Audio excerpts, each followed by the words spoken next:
Welcome back to another episode of Senior Scene on your hometown station, 1430 WNAV. I'm Joshua Killian, social media producer with the Anne Arundel County Department of Aging and Disabilities. And today my guest is Charlotte Wallace, Community Health Nurse Program Supervisor at the Anne Arundel County Department of Health's Childhood Asthma and Lead Environmental Case Management Program. Welcome to Senior Scene, Charlotte. Thanks for having me here today, Josh. Lead poisoning is a concern for many grandparents might not be aware of.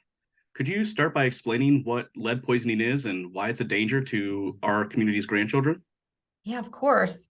So lead is a neurotoxin, which means exposure to lead primarily impacts the brain.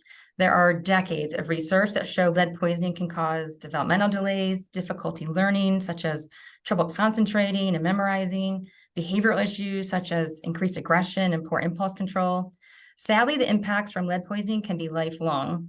Unborn infants and children 0 to 6 years are most at risk for lead poisoning because their bodies are still developing and growing rapidly.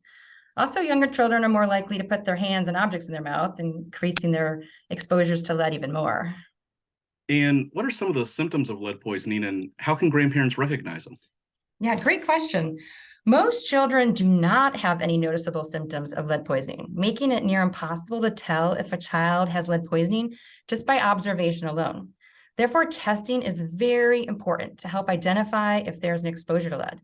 And luckily, testing is very easy. Most pediatric offices can perform the test right in the office. Well, then, what are some of the common sources of lead exposure in homes? Yeah, thanks for asking. Most people think of homes built before 1978 when they hear lead poisoning, which is historically accurate, as this was the highest source of lead exposure for children. So when old paint is chipped or peeling, it creates hazardous dust that children inhale and or ingest.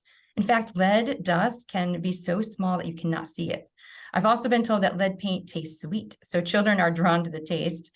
And many of us think of the classic picture, of a toddler with their mouth on the windowsill with the alligator cracked paint when we think of lead poisoning.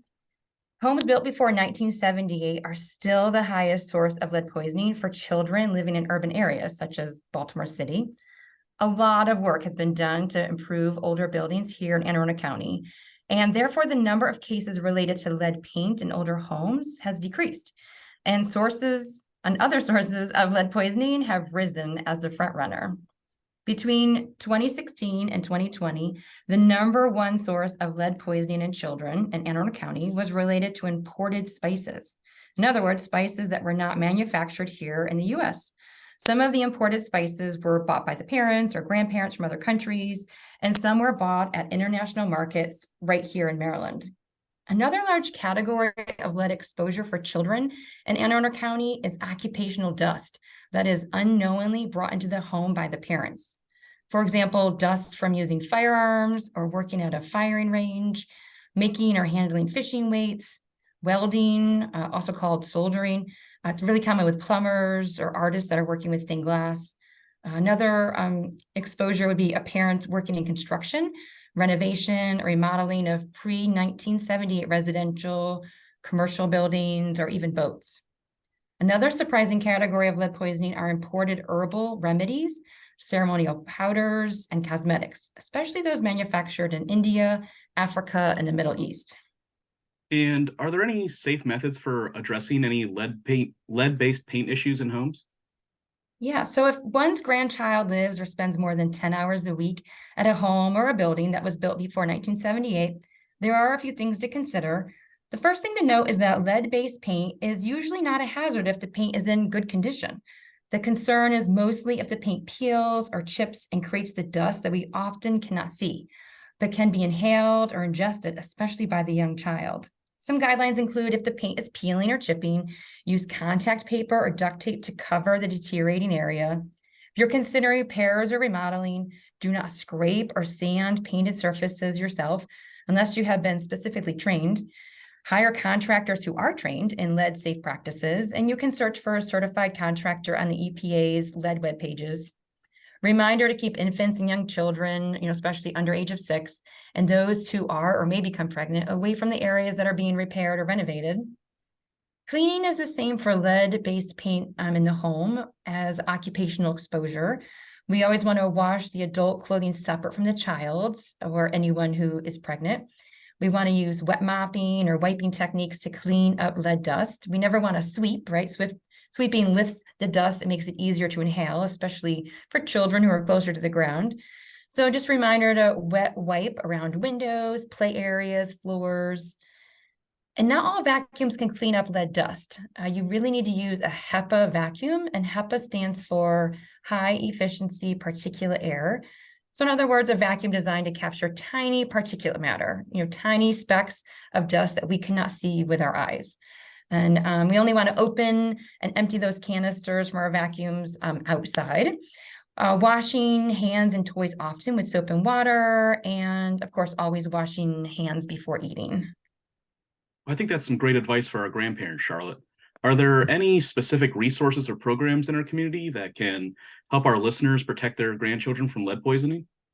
Yeah, the first resource I'd encourage grandparents to look into is the U.S. Consumer Product Safety Commission. I'll say it again since it's such a long name. The U.S. Consumer Product Safety Commission. The website is www.cpsc.gov. The website is great to see if your grandchildren's toys, maybe their lunch bag or other items have been recalled due to lead. From there, they can sign up to receive recall notifications right to their email from the U.S. Consumer Product Safety Commission. The second resource I'd encourage grandparents to explore is the Maryland Department of Environment's lead poisoning prevention pages, which can be found by a simple web search. The specific page I'd like to highlight is the page regarding renters' rights. If a family is moving to a pre-1978 home or apartment, it's important for them to know their rights. Your family has the right to live in a property that is not a threat to their health. Owners must disclose known information on lead-based paint or lead-based paint hazards before the lease takes effect. Owners must provide tenants with a copy of the current lead inspection.